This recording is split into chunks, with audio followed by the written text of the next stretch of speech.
Hope you enjoyed. Now, my thoughts. Here's me operating camera, December 1988. There's my buddy at the time, Kevin, reading Fate magazine, which I thought was funny. I don't know. It was a magazine of my dad's. I don't know what it was about, but it was probably very fateful for this individual. The reason I stop right here is because when he drops the magazine, it hits this like roadway equalizer thing that shoots a missile sound or laser sound, and it scared me. And I'm like, what the hell was that? And that's why I stopped there, because it scared me. Dad was outside shoveling, so I was scared.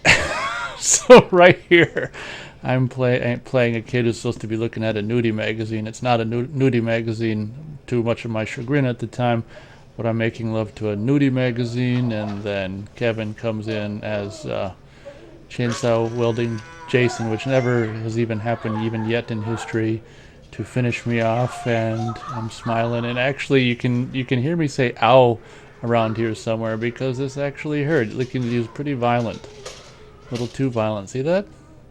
Thanks for listening.